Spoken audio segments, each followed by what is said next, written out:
Hello, എല്ലാവർക്കും പുതിയ വീഡിയോയിലേക്ക് സ്വാഗതം.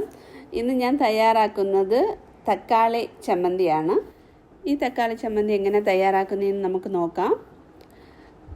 തക്കാളി ചമ്മന്തിക്കായിട്ട് ഞാൻ എടുത്തിരിക്കുന്നത് വെളുത്തുള്ളി, സവാള, മുളക്, കറിവേപ്പില. ഒരു ചീൻചട്ടിയിലേക്ക് അല്പം വെളിച്ചെണ്ണ ഒഴിച്ചു കൊടുത്തിട്ട് നമുക്കതിലേക്ക് അതായത് വെളുത്തുള്ളി ഇട്ട് നന്നായിട്ടൊന്ന് മൂപ്പിക്കുക.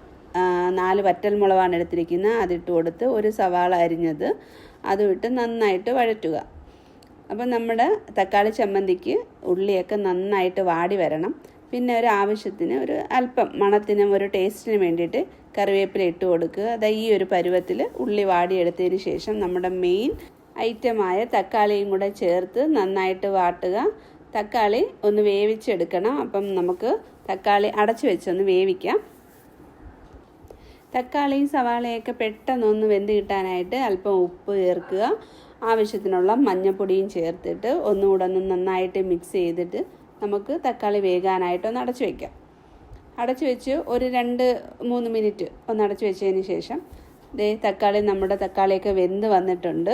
ഈ ഒരു പരുവത്തിന് നമുക്ക് ഗ്യാസ് ഓഫ് ചെയ്ത് വെച്ചിട്ട് ഞാനൊരു അല്പം കാശ്മീരി മുളക് പൊടി ചേർക്കുന്നുണ്ട്. അതെന്തിനാന്ന് വെച്ചാൽ കളർ കിട്ടാൻ വേണ്ടിയിട്ടാണ്. അതിനുശേഷം ഇതുപോലെ ഒന്ന് ചിക്കി നിരത്തി വയ്ക്കുക. ടൊമാറ്റോ എല്ലാം ഇങ്ങനെ ഒന്ന് നിരത്തി വയ്ക്കുമ്പോൾ നമുക്ക് പെട്ടെന്ന് തണുത്ത് കിട്ടും. അതിനുശേഷം ഒരു ചീഞ്ചട്ടിയിലേക്ക് കുറച്ച് വെളിച്ചെണ്ണ ഒഴിക്കുക, അല്പം കടുകിടുക, ഒരല്പം ജീരകം ഒരു മണത്തിനും ഒരു ടേസ്റ്റിനും വേണ്ടിയിട്ട്, വറ്റൽമുളക് ഇടുക, കറിവേപ്പില ഇടുക. അതിനുശേഷം നമ്മൾ അരച്ചു വെച്ചിരിക്കുന്ന ആ ടൊമാറ്റോയുടെ പേസ്റ്റ് ഉണ്ടല്ലോ, തക്കാളി നന്നായിട്ട് അരച്ചെടുത്തിരിക്കുന്ന ആ പേസ്റ്റ് അതിലേക്ക് ഒഴിച്ചു കൊടുത്തു. അങ്ങനെ നമ്മുടെ ടൊമാറ്റോ ചട്നി റെഡിയായി കഴിഞ്ഞു. നല്ല ടേസ്റ്റാണ്, ഞാൻ എപ്പോഴും പറയുന്ന പോലെ തന്നെ.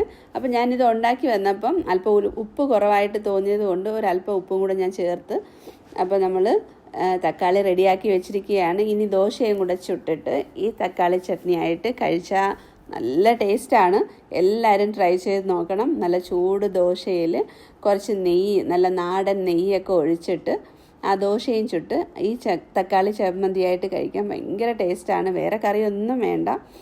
എല്ലാവരും ട്രൈ ചെയ്ത് നോക്കണം, അഭിപ്രായങ്ങൾ അറിയിക്കുക.